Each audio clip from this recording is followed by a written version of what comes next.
Welcome back guys to Voicey here and another r/EntitledParents.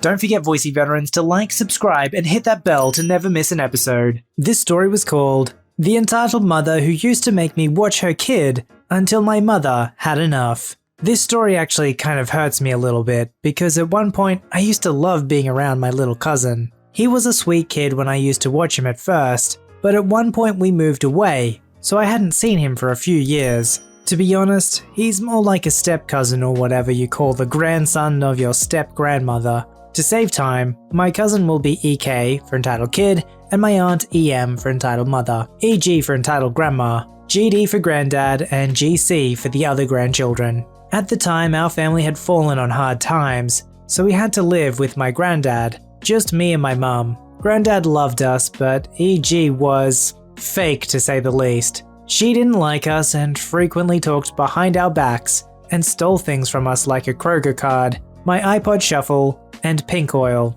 which she can't even use because she's bald and wears wigs. So EM and EG would constantly leave EK with me so I could babysit him. This usually wouldn't be a problem, except they never asked. They'd just be gone and he'd be home alone with me, and because I wouldn't dare to dream to leave a small child alone in the house, I'd end up watching him for hours while they were out doing whatever. In the years since I had been gone, EK had become a full-blown brat.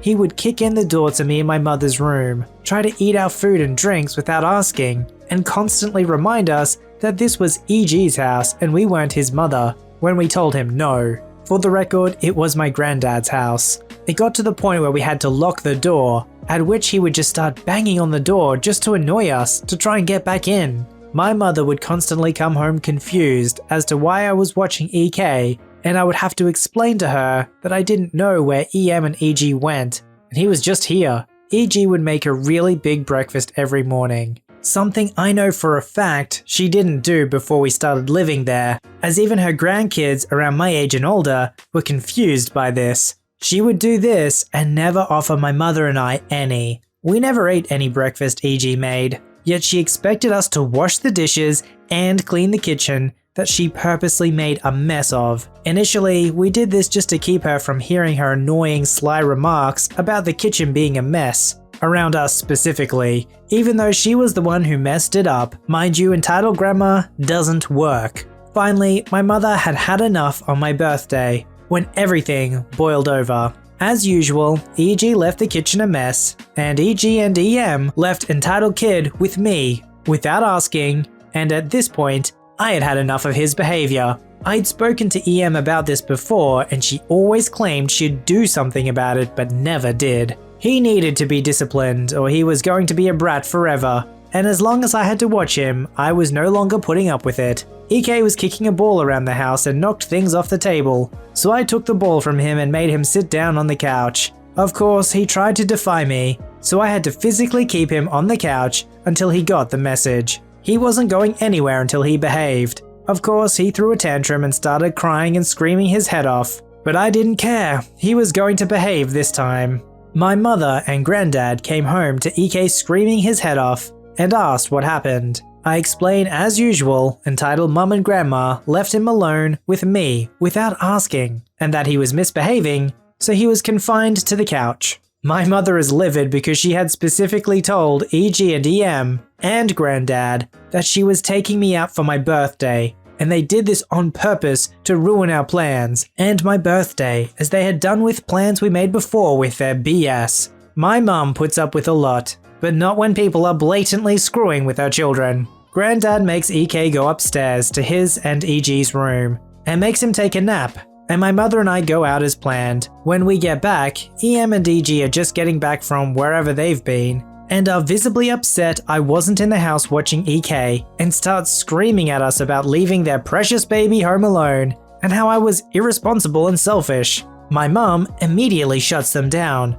calling them vile, hateful bees who have nothing better to do than take advantage of a child, talk behind our backs, and steal our stuff. She explains to them that I didn't have any kids, and therefore was not watching any kids. And at this point, she wouldn't let me watch EK even if they started paying me, and they were to never leave him home alone with me again. Wherever they go, he goes, and if they pull this crap again, she told me to leave EK home alone, enjoy my day, and if anything happened to him, it would be their fault for leaving him home alone, knowing full well they were not allowed to push him off on me. My grandfather then steps outside and adds that entitled grandma was supposed to be watching entitled kid for entitled mum, but keeps pushing it off on me, and he was fed up with her too, as all she'd done since we got here was take advantage of us, and he was disgusted that a wife of his would treat his daughter and grandchild so poorly when he treats her family like his own. That day he made EG and EM take EK and get out of his house. He divorced EG not long after that.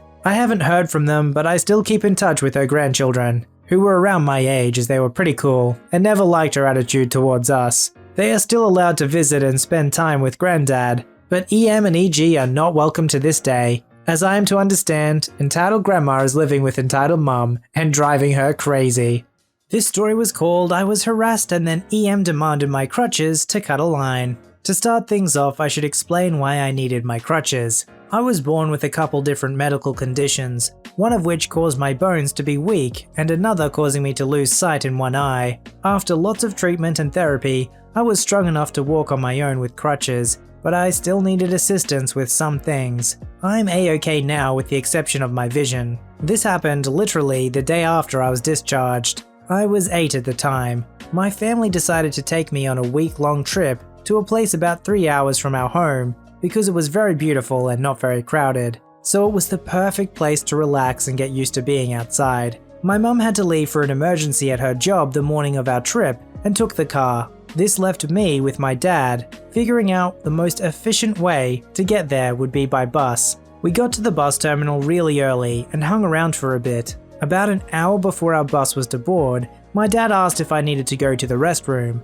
Being a little kid, I said no, but we went anyway. Going to the restroom happened to be one of the tasks I needed help for, so my dad took me to the men's room. Upon seeing my crutches, nobody had any objections and understood what was going on. We were just about to enter the doorway when I was suddenly shoved on my blind side and fell into my dad. My dad helped me stand up and glared at who shoved me. It was a girl a bit taller than me, standing in front of a lady who was staring me and my dad down. She had a scowl on her face I will never forget. The following conversation went something like this. "Excuse me, why are you bringing a girl into the men's room? She should be in the woman's room." "Well, she needs help as she is too weak to do some tasks on her own." "If she can't do something so simple, then send her to the hospital for them to take care of her."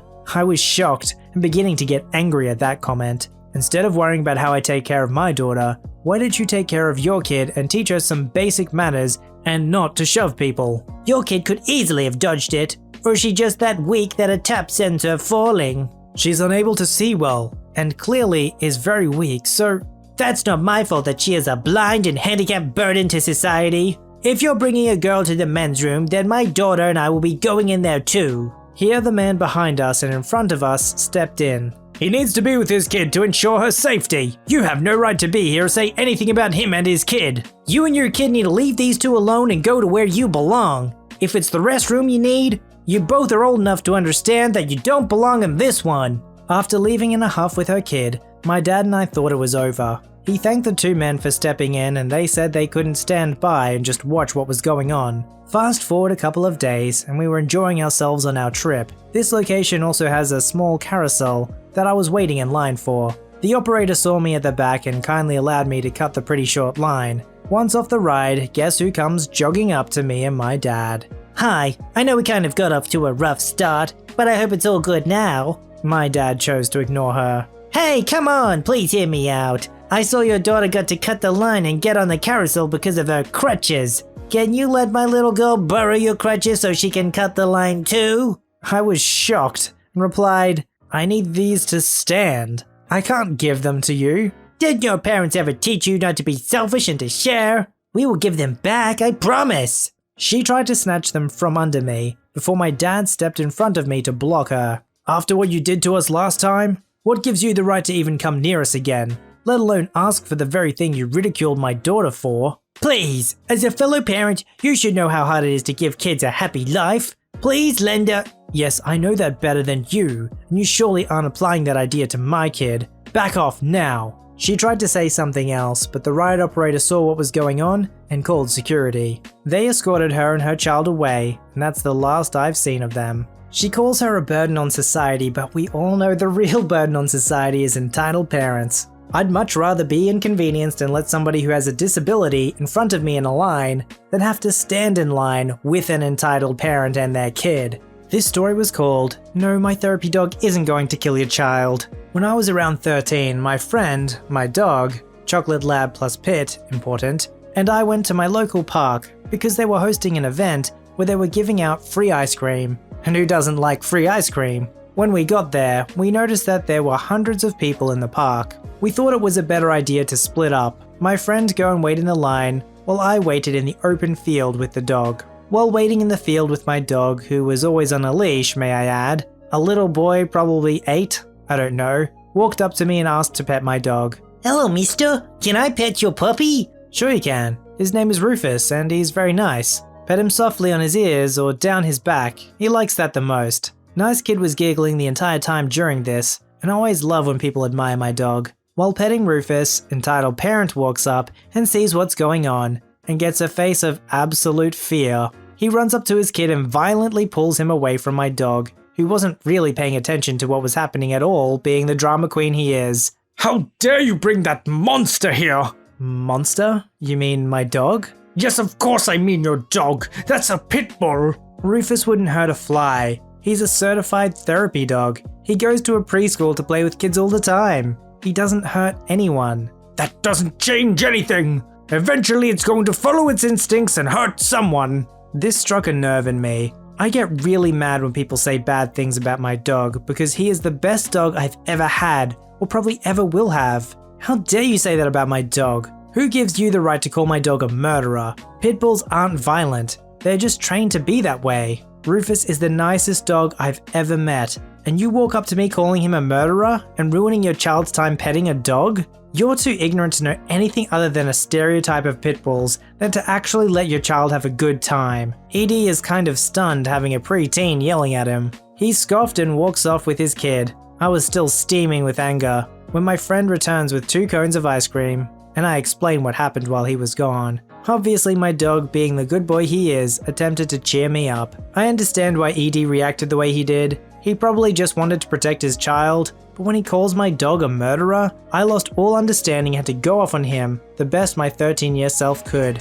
Post your stories, memes, and fan art at r/VoiceyHere. Don't forget to like, subscribe, and hit that bell to never miss an episode. Alright Voicey veterans, I'll see you in the next one.